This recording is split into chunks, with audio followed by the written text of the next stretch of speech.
Por isso que eu deixo claro isso pra todo mundo, do orgulho que eu tenho. Bicho, eu resolvi minha vida ganhando comissão. Eu mudei a vida da minha família ganhando comissão. Eu não foi aquele cara que era super empresário, inventei um app. Não, bicho. Eu ganhei comissão, mudei minha vida. Por isso que eu acho que são 2 estágios, né? Você aprende a vender, você resolve a tua vida. Por exemplo, os maiores vendedores de grandes empresas que eu conheço, tudo já ganharam mais de 1 milhão. Já ganharam seu primeiro milhão. Você pega as maiores empresas do mundo. Você pega as maiores empresas do Brasil. Que tem cultura de venda. Pega uma Cirela, por exemplo. O campeão de vendas lá já resolveu a vida dele. Já resolveu. Então, quando você aprende a vender, por exemplo, eu falo, né? Quando você domina a habilidade de vender, você fica milionário. Quando você domina a habilidade de criar uma empresa com uma musculatura de venda robusta, você fica multimilionário. Mas eu gosto de trazer isso, porque quanta gente agora, por exemplo, o cara ganha comissão, mas às vezes a gente acha ele um patinho feio. Às vezes o empreendedor fala, porra, bicho, ele se coloca no segundo escalão, saca? Então, enfim, mas eu comecei quando era moleque. Você e Flávio, né, acho que foram um dos primeiros caras, quando eu comecei, quando o Rony começou, o próprio Thiago Conce, essa galera toda que desbravou e acho que tem ressignificado o orgulho de ser vendedor, né, começou muito com você e Flávio. Conta como é que foi a chegada de você querer formar novos vendedores, né, e você ter se tornado hoje o Vendas. Tem quantos vendedores que vocês formam? Puta, ano passado, a gente formou quase, na nossa certificação de varejo, quase 15 mil alunos. Caramba. Então, tipo... É gente. É muita gente. E você já vinha, né, dessa formação nos seus jobs antes. Então, de onde vem... O que você acha que é o grande desafio de você formar vendedores? Tem algum perfil certo? Alguma rotina? É ritual? O Adib agora também entra nesse time nosso. Sim, de ter orgulho também de ser vendedor e tal. Queria saber um pouco disso. Cara, porque... enfim, você é um dos grandes protagonistas também. Sempre foi uma coisa muito mistificada, né? Geralmente uma mãe que arrumou um emprego para um filho, chega para um amigo e fala, porra, você tem emprego pro meu filho, pode ser qualquer coisa, até vendedor.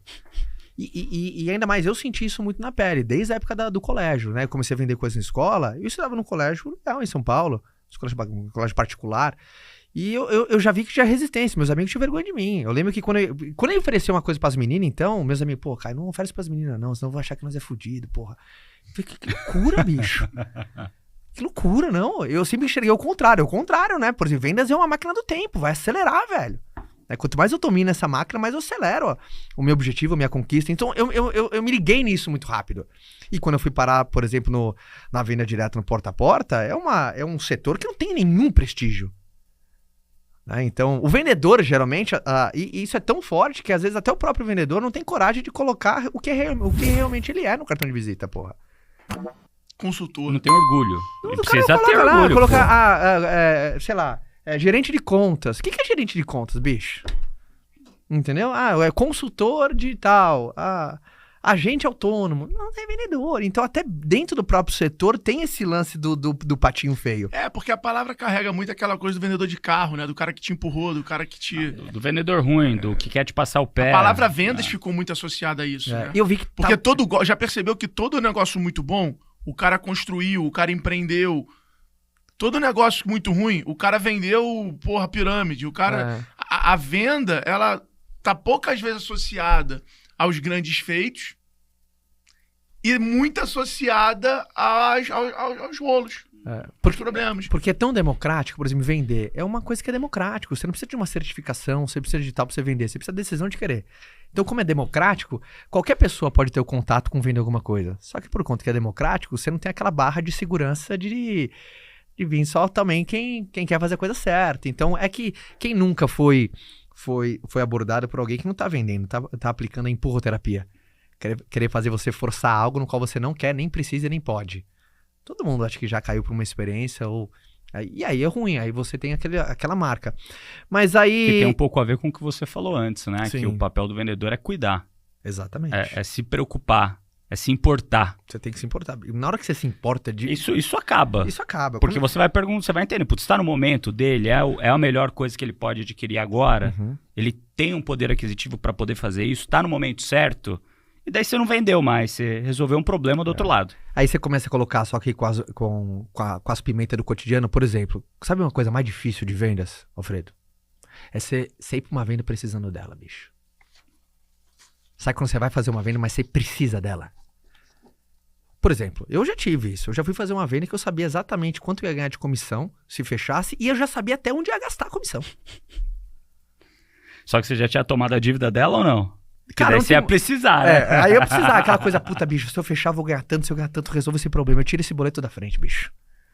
Então, quando vendedor, por exemplo, é uma montanha-russa. É uma montanha-russa louca, né? Porque todo dia 1 você começa do zero. Todo dia 1 é zero. Você tem um puta mês, dia 30, comemora com o time. No dia seguinte, volta pro zero de novo. Então, eu tenho um ponto sobre isso, que eu acho que é interessante. Eu acho que isso é uma das coisas que assusta as pessoas. Sim. E pessoas boas. Eu acho que, na verdade, quando você começa a ter mais técnica por trás, né? Você tem, por exemplo, pipeline de vendas.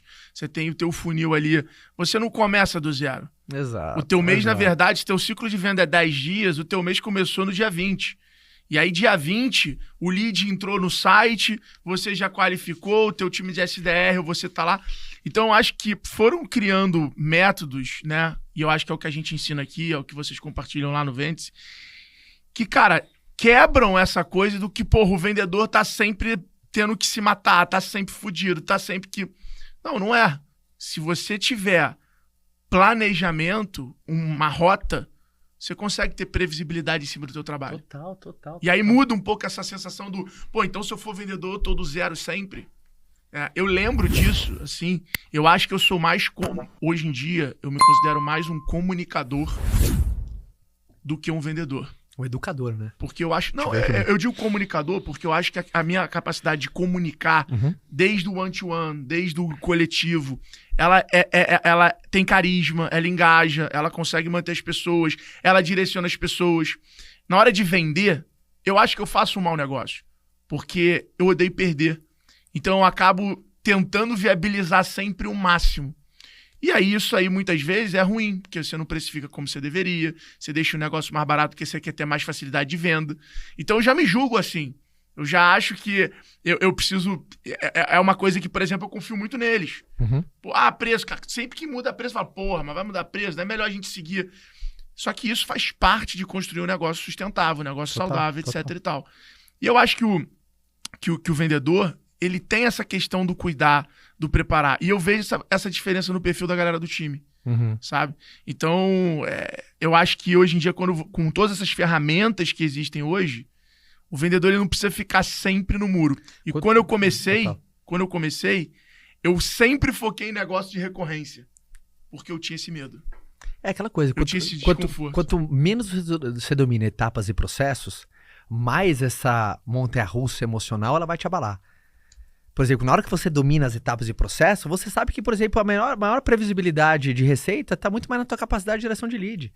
Então você sabe que entrou um nome e um e-mail, você sabe que é uma venda futura, e você vai resolver o problema de alguém e tá tudo bem. Então quando você tem essa ausência de conhecimento de metodologia, etapas e processos, a tua avalanche emocional é um horror, né? Por isso Isso aqui é uma frase muito boa, né? Qual? Do não. Sim, o não é um cheque predatado pro futuro. Essa é muito não é um boa. cheque predatado, cara. É um cheque predatado. Você tem que saber disso, que é um cheque. E aquela coisa, treinar não vende, vender treina. Você fica 2 horas no treinamento de venda, tua carteira de cliente não aumenta. Agora você fica 2 horas prospectando, mesmo se você não fechou, você sai melhor. E como foi isso quando você falou que você era novinho, você começou a vender na escola? Eu comecei a vender na escola, meu avô percebeu essa habilidade minha comercial muito cedo. Meu avô tinha uma pequena autopeça, comecei a trabalhar junto com ele. E aí comecei a enxergar e começar a ver a mecânica de um processo de vendas real, sabe? Desde chegar numa chapa de ferro até sair num rolamento de embreagem. Falei, porra, que legal. E daí você começou a vender com o teu avô? Comecei a trabalhar com meu avô, fiquei 2 anos ali, fazer minha grande faculdade de negócio, foi olhando seu serviço, visitar cliente, aquela coisa, ir lá e pegava, vou lá visitar fornecedor, contratando alguém, demitindo alguém. Eu lembro a primeira vez que meu avô demitiu alguém na minha frente, cara. Tinha 17 anos de idade, meu avô falou assim, cara, eu acho que vai ser uma experiência importante pra você ver. Você tem que ver a parte legal, mas tem que ver a parte chata também. Sabe? E aí, nunca mais esqueço da mulher. E foi muito duro, assim, pro meu avô. É ruim, né? Não é legal. Ninguém gosta de você mandar alguém embora. É bem ruim. E depois de lá, você foi... E aí eu fui recrutado pra venda direta, eu tinha 20 anos de idade. Ele me apresentou ferramentas, produtos, tal. Cara, vai ser esses produtos nutricionais. Você não quer começar, cara, a representar tal. E eu falei, porra, que legal, que animal. Eu tava fazendo um intercâmbio ali com meu avô. Falei assim, vou seguir meu caminho. Ele voa, minha águia. Aquele cara voou a minha águia, aí comecei a crescer. Como é que foi a primeira venda que você fez nesse novo negócio? Você foi bater na porta de alguém, você vendeu pros amigos? Como é que foi isso? Geralmente é Families and Friends, né? Você começa assim vendendo o seu ciclo de relacionamento íntimo. E eu nunca mais esqueço, porque a minha primeira venda foi muito mais energética do que tática. É impressionante, né? Porque eu falo pra todo mundo, todo vendedor que perde o brilho... o Alfredo, vocês vão concordar, às vezes você tem um cara muito técnico, só que o cara já ficou mais apagadão por conta da circunstância, ou ele, sei lá, ele esqueceu de renovar alguma coisa, aí você tem o cara novinho, que tá extremamente motivado, que ele enxergou o ponto A, ponto B, e falou, é com esse instrumento que eu vou mudar a minha vida. E o cara não é tão técnico assim. Ele dá um show naquele cara que às vezes tem 5, 6, 10 anos. Por causa... E eu fui esse cara. Eu fui esse cara que... Eu fui muito interesseiro quando eu conheci vendas, por exemplo. Fui muito interesseiro. Como assim? Eu entendi que ela podia me proporcionar aquilo que eu queria. É muito legal quando você... Por exemplo, eu acredito que ninguém segura alguém que quer mudar de vida. Essa pessoa só precisa de um instrumento. Essa pessoa só precisa de um veículo. Por exemplo, vocês têm um time aqui no G4 altamente engajado. Vocês sabem, muita gente pergunta a vocês por conta disso. Por quê? O cara enxergou que é com esse instrumento que eu vou mudar minha vida, bicho. Eu entrei aqui no ponto A, os meninos me deu a clareza de qual que é o ponto B, o instrumento, o recurso e falou assim, só vai. Então eu vou. Um cara que quer mudar de vida, ele só precisa ter a clareza do ponto B. Tanto é que Se quiser. Se quiser. Tanto é que a maioria da galera que vem aqui é o cara que saiu da cidade que mora, tá morando em São Paulo sozinho, já tá na... Você percebe claramente um perfil... Por isso que eu falo até pra todo mundo, como que eu faço pra recrutar vendedor? Bicho, no ato ali da entrevista, você precisa vender pra ele o teu futuro, cara. Você precisa estar claro, ó, aqui que é o ponto A, aqui que é o ponto B, é com esse instrumento que você vai mudar a sua vida. Vendedor você recruta assim. Não se recruta ele. Qualquer outra coisa é importante você fazer um filtro, mas isso tem que estar claro. E então, essa minha química foi muito forte, assim. E a decepção de não fazer a venda? Que você começou lá com 12 anos, então você recebeu muito não. Que você falou, o não, né? Um cheque pré-datado pro futuro. Como que você lidar, fala pro teu time pra lidar com isso? Cara, é muito louco. Eu aprendi, várias vezes eu fiz essa pergunta antes de ser pai, eu tinha aquela coisa do...